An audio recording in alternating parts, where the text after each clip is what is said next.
चोलिस्तानी गाय हमारा एक बहुत ही कीमती और अहम असासा है।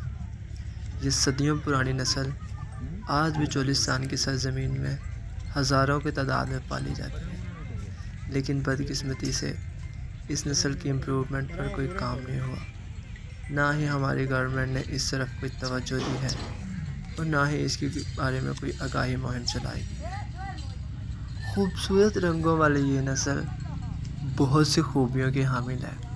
ये दूध बहुत अच्छा और ज़्यादा देती है।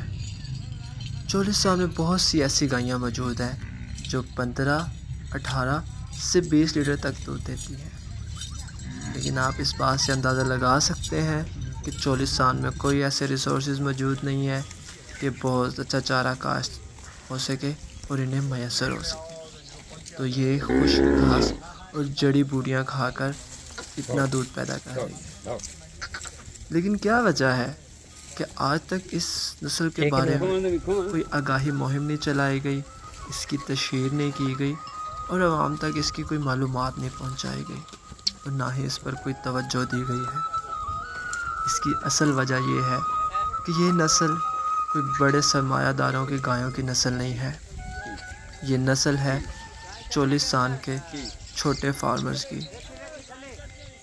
हर साल हमारे मुल्क का एक बहुत बड़ा सरमाया लगता है बाहर से वलायती गायें इंपोर्ट करने के लिए और फिर उनके लिए करोड़ों के शेड बनाने के लिए, और फिर उन गायों के लिए हमें सीमेंट, मेडिसिन और मिनरल भी बाहर से ही मंगवाने पड़ते हैं। इसी वजह से इस वक्त हमारे मुल्क की जो डेयरी इंडस्ट्री है वो ज़वाल पजीर है। इस वक्त अमेरिका और यूरोप के बहुत से लोग गाय के दूध को पीना छोड़ चुके हैं, क्योंकि वो जानते हैं कि उनकी उस गाय की नस्ल का दूध जिस्म के लिए सोजिश पैदा करता है, जिस्म के लिए इन्फ्लेमेटरी है। उसकी बजाय उन्होंने प्लांट बेस्ड मिल्क बना लिया है, जैसे बादाम का दूध, सोए का दूध, जौ का दूध, चावल का दूध और cashew milk, almond milk, soya milk, cashew milk. क्योंकि वो जानते हैं कि ये दूध जिस्म के लिए बहुत सारी बीमारियां पैदा करने की वजह बनता है। तो हमारे पास अभी बहुत ज़्यादा पोटेंशियल मौजूद है, बहुत अच्छी प्योर गायें हमारे पास मौजूद है कि इन गायों के अच्छे बछड़े हम सेलेक्ट करें, उनके सेक्स सीमन तैयार हों, फिर उन गायों के एम्ब्रियोज बने ताकि उनके नंबर को हम बढ़ा सकें और वो छोटे फार्मर्स जो क्रॉस गाय नहीं संभाल सकते वो चोलिस्तानी गाय पाल सकें।